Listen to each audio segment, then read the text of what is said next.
The Timeshift.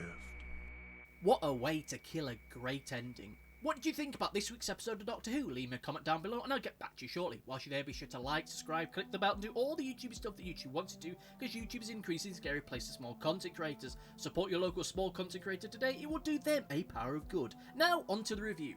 Okay, so first things first, I just have to come out here and now and say that I think that this week's episode is a mile better than what we had last week. This week's episode, it's like night and day compared to what we had last week. It truly is, though, to be fair, last week's episode was barely able to tell a full story, so it didn't really take a whole lot to beat it, but still, it seems for here and now that last week's episode was just the one bad one of the season, and fingers crossed that's how it will remain for the rest of the season as to come. To give you my headline positives, the things that I just want to say here and now that I think are positive before we get into a little bit more detail about them shortly, I have to say that I think that the core story about the village of the angels was honestly rather fantastic. It had this brilliant mystery to it which unfolded itself in a near pitch perfect way. It was never moving too fast or too slow. It was unravelling itself in a way which was perfect for us as audience members, because it was able to both keep us on the edge of our seats with suspense, but at the same time unravel itself in such a way as we can sit there and think, oh, maybe it's this, maybe it's that, and come up with our own theories as to what's happening there. The episode itself had this almost tone to it which was nearly reminiscent of 1970s Doctor Who. It wasn't quite there, but it still had that kind of flavour, that aroma to it, which really did make this episode really land for me as someone who is just a massive fan of the classic run of Doctor Who. I think that the stuff with Claire itself was really creepy at moments, with some really fantastic imagery there. In just the moments of her turning into an angel were just horrifying, but at the same time brilliant for what they were. It was great to see Kevin McNally back in the show, especially given his last appearance in the show, but we'll discuss that in a little bit more time shortly. And I really did love the twist with Penny towards the end of the episode. I think it was a great idea, and when I first cottoned on that might be the fact, I was like, oh, could she be? Oh! And it really worked for me. I really liked that moment, especially just the visual image of them just being there with them in the two different time periods. It looked fantastic. It truly was. And all this Village of the Angel stuff, A grade, thumbs up, big kudos and gratsies from me. But as far as the wider story stuff, aka the stuff with Belle and Vinda, I really did not like the way that it was integrated into this story. It really stuck out like a sore thumb in ways which I'm just dumbstruck that it was integrated in the way that it was. Beyond anything else, beyond what you may personally think about this wider story that's unfolding to us, I feel that it took too much out of what was happening in that moment. Especially when we got to the ending, but hell, we'll talk about that ending just shortly. This is a horror-inspired episode of Doctor Who, one which has a very distinct flavour reminiscent of classic Hammer horror movies, as well as I said previously, 1970s Doctor Who. This one almost had a feel to it like Demons, though maybe not quite as wild as the episode was. And just as a side note, I have to just say that it is really weird having an episode of Doctor Who set around the time that Doctor Who aired, and this is now a period piece, whereas at the time it was a contemporary setting.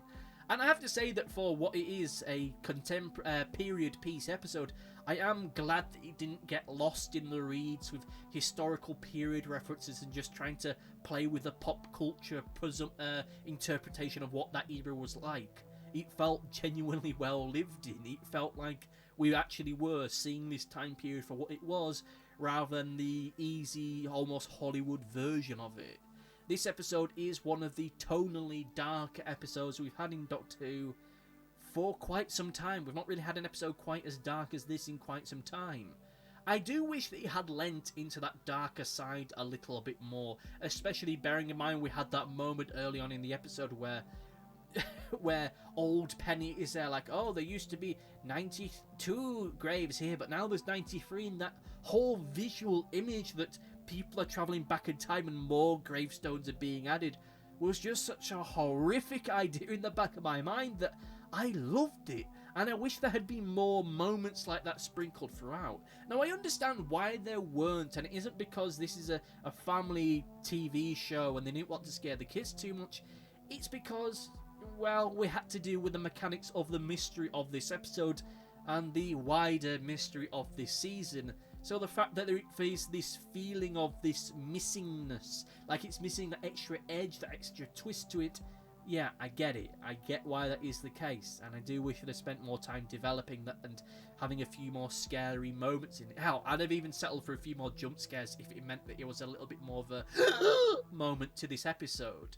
Of course, I do feel that a very massive contributing factor that this episode had this sense of lacking to it was due to these cutaway moments that we had with Belle and her journeys to try and find Vinda. Now, I'm going to be honest with you and put my hands up and just say here and now, I think that those scenes are great in and of themselves. The performances are great, the story within them is great, has some really great ideas. I like the way that they are written, I like the way that they are presented, I like the effects and the environments they're in.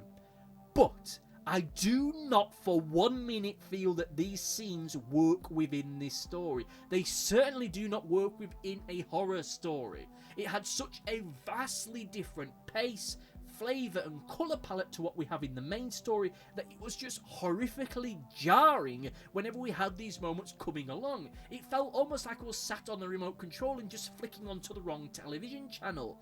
Again, I understand why these scenes are here. It's to help develop the wider story and for us to get invested in these characters so that whatever may be with them.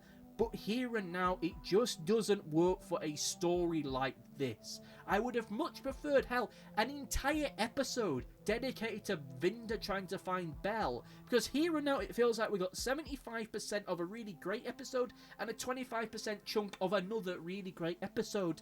Put together, they just do not mesh well. Again, I understand why it's there, because it's about this wider mystery that's going on. But it just really feels at times that this season really is just one long story. And it's being told in a way which I don't think works. There's a lot of people that are saying, oh, this season proves why we should never go back to the serial format of the classic run. And I say, no, this, if anything, proves that we do, because at least then the stories that we're getting will be a lot more compact. They'll be a lot more focused. We wouldn't be going off to these other plot threads which themselves feel like they've just been parachuted in from a different timeline.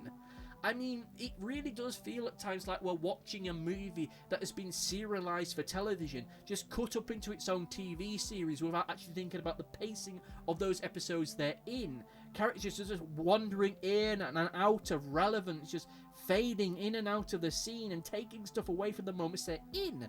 This might all work fantastically well for anyone that's going to be binge watching this after the fact, where you can just watch one episode in the other and these characters can fade in and out like that. But anyone that's watching it week to week, or in some cases months to month, as we soon will be when this season ends, it really just doesn't work because of the clashes of the mechanics of the episodes they are contained therein. This is a horror episode and it's going into big adventure sci-fi territory, and the two of them just don't work in this context. And that ending, ooh, my god. This week's episode could have ended with what could possibly have been one of the best ending shots in the entire show's history. One of the best cliffhangers of all time. It even had this really creepy rendition of the theme music. This really freaky hair standing on the back of your head stuff. And then we cut to Vinda. Which again, fine stuff in and of itself. Fine performance, fine pacing, fine effects, fine writing, but they don't work in episodes like this, especially in a moment like that where it's taking so much from that ending. When that image of the Doctor turning into the Weeping Angel happened, I was just there at the edge of my seat like, oh my god, oh, it's really kicking off now, oh fuck, what's gonna happen now? But then almost immediately we cut to Vinda wandering about a quarry, and it takes all the oxygen out of that moment, and I really don't like it. And I'll say here and now, there is a part of me that hopes my horrible theory about Vinda and Belle really being the Doctor's parents is actually true, because anything less than that isn't going to feel like the effort to make us care for these characters. Because I'm worried that if it's not going to be something as terrible as them being revealed as being the Doctor's parents, then the alternative is that this is just going to boil down to a true love conquers all bit. And if it is, I'm going to go mad. Now, to move on to some more positive stuff before we end up wrapping up this week's review, I have to say that performatively, Jodie Whittaker is doing fine work as the Doctor. I'm going to be honest, I don't think she is as good as she was last week, because last week we actually got to see a little bit more depth to her character, we got to see an edge to her, which I think that she's been desperately lacking. And whilst I did enjoy her performance this week, I do think it was lacking in the kind of nuance that I feel that the role needs. It's not due to her and lacking as an actor, it's because she's not really given much material to work with to actually show us what she can do in this role. Which, I'll put it like this, people that listen to Big Finish stuff, you're going to have a whale of a time when she ends up doing these audiobooks in a few years' time, and we'll get to see what she can really do as the Doctor. But for us here and now, it just feels more or less just like a big what if at the moment. And again, it really is great to see Kevin McNally back in the show. The last time he was in Doctor Who was in The Twin Dilemma, the worst story in the show's history, and I don't care what anyone else says. I don't care how much you might dislike The Timeless Child, or Love and Monsters, or Fear Her, or anything like that. Twin Dilemma is terrible, and there's nothing that any modern Doctor Who writer has made which is anywhere near as bad as that. And if you believe it is, then you're only lying to yourself. It was really great to see him, though, Kevin McNally, back in the show, because I think that his character is one which, in the worst hands, for want of a better phrase, I feel that it would have been done in a far less nuanced and a far less believable way. His character could quite easily have just become like an absent-minded professor type, a bit of a bumbler, a bit of a bungler, a character that was a little bit too much of a foil for the Doctor.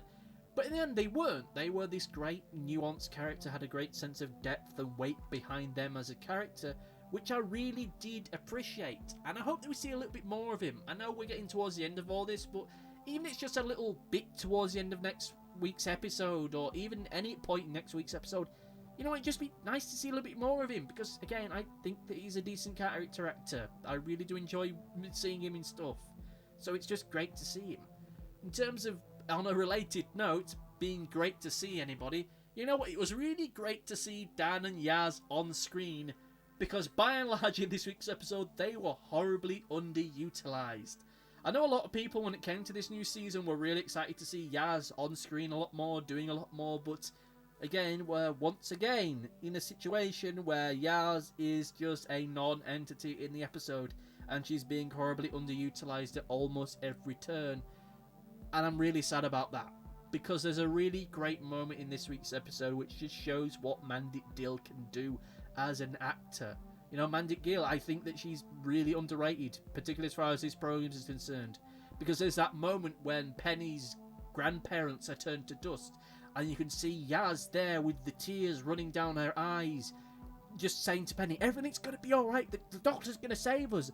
And she's saying it in such a way as though she's trying to convince herself that the Doctor's going to save them. It's almost, she's trying to convince the child, but at the same time, she's trying to convince herself. And it's a great little character moment that I just want to see more of, but I'm worried that we're not, because she's starting to metamorphosize into a typical Doctor Who companion, though minus the actual on-screen time to actually be that. And John Bishop as John Bishop as Dan, again, underutilised. I'm just shocked that you have two such great actors with two really great characters that are just there. It just feels like they're an afterthought. Like maybe they were supposed to have something a little bit more to do with this week's episode, but then they were just put to one side. I really don't know, and I hope that next week we get to see more of them and do more of them, because the alternative is that they just kind of exist, and they, like so much of the Chibnall era, will just feel like a great big what if. Though still, as a whole entity, this week's episode was solid. I really did enjoy it. I do feel that its ending was massively undercut by the mid-credit sequence. I'm just going to be staggered by that, I think, for the rest of the run of this season, but it was solid for what it was. I just wish that it was more of its own standalone entity, because this quite easily could have been a Halloween favourite. Though sadly, because it plays itself so much into a wider story, Sadly, that doesn't look like it's going to be the case. But what about you, dear listener? What do you think about this week's episode of Doctor Who? Let me know in the comment section down below and I'll get back to you shortly. Either towards the end of a future video or just directly into the comments themselves. Whilst you'll be sure to like, favourite, subscribe, click the bell and do all the YouTube stuff that YouTube wants you to do, because it will support a small content creator. Support your local small content creator today, it will do them a power good. Thank you all for listening and goodbye! Thanks for watching. Be sure to like, favourite, subscribe, click the bell and do all the YouTubey stuff that YouTube wants you to do. Go on, it'll do me a power of good. Until next time, my friends, goodbye!